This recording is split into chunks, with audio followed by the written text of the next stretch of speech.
it's not just 2 or 3 people online who are upset about Nike using Kaepernick as a marketing vehicle. It is not just that guy who cut his own socks or the other guy who lit on fire one pair of his sneakers. Basically smoked one of his shoes. Right. It is also, of course, our friends at Fox and Friends and the guy who never seems to understand anything, Tucker Carlson. This wasn't Muhammad Ali at a press conference saying, I'm not going to Vietnam. That's a lot different. Well, this is a hapless kid. That's what we're forgetting. And that's why I don't think we should take Colin Kaepernick as seriously as we take the people around Colin Kaepernick, the sinister figures in this, again, who are profiting from attacking the country in its most basic symbol. So what happens over time if your ruling class decides to attack the very system that made their lives possible? Everything falls apart. You can't. So that's why we should actually be worried about this. It's bigger than just one pause football. it. Let me understand what he's saying.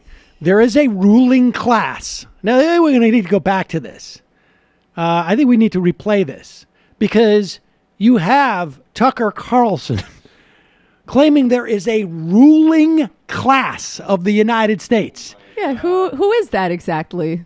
Well, apparently they're the people at Nike, some of the multimillionaires that own, or billionaires, who knows, that own Nike are the ruling class. Let's go back and play that again because it's so refreshing to see Tucker concede that there's a ruling class. Now, I don't know if the owners of Swanson Foods would be a member of that ruling class, but I suspect they might be.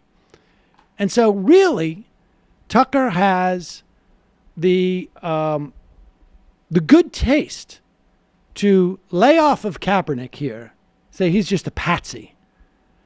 I know he's just a patsy, Tucker is saying, because as a member of the ruling class, I see my fellow members of the ruling class betraying America, which is really just about the ruling class anyways. They're betraying me. So we get a brief moment of deep honesty from Tucker Carlson and personal angst. Let's replay that again. This wasn't Muhammad Ali at a press conference saying, I'm not going to Vietnam. That's a lot different. Well, this is a hapless kid. That's what we're forgetting. And that's why I don't think we should take Colin Kaepernick as seriously as we take the people around Colin Kaepernick, the sinister figures in this, again, who are profiting from attacking the country in its most basic symbol. So what happens over time if your ruling class decides to attack the very system that made their lives possible? Everything falls apart. You can't. So that's why we should actually be worried about this. It's bigger than just one football player. Yes, it's the ruling class is involved in this. The ruling class. Boss on boss violence. The ruling class, the people that are running the country. Pretty stunning that he doesn't even seem to recognize, like, oh, what did I just say?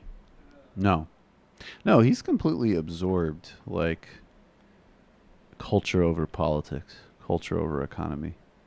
Like, in that worldview, like, the professors that he makes look silly from, like, community colleges on his show are the ruling class. Yeah, the cultural elite, not the people with all the money and the power. Yes, it's dematerialized. I don't think that's what he's saying at all. I think he's saying the money, the sinister forces. Yes. Yeah.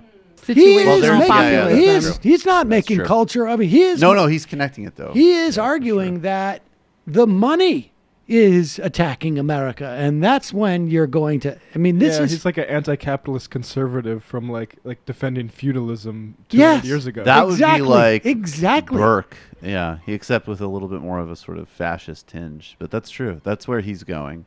I think that's impressive. My favorite part of that, I'm sorry, is Kilmeade though. Oh, it's totally different than Muhammad Ali. Like that was. We would have loved him, right? Yeah, right. If we had been doing the same show with the same inclinations during the 1960s, we would have publicly demonstrated in support of Muhammad Ali not fighting an imperial war because it violated his conscience, right? And I like how they're all so used to it. They're just like, oh yeah, totally, Brian, sure.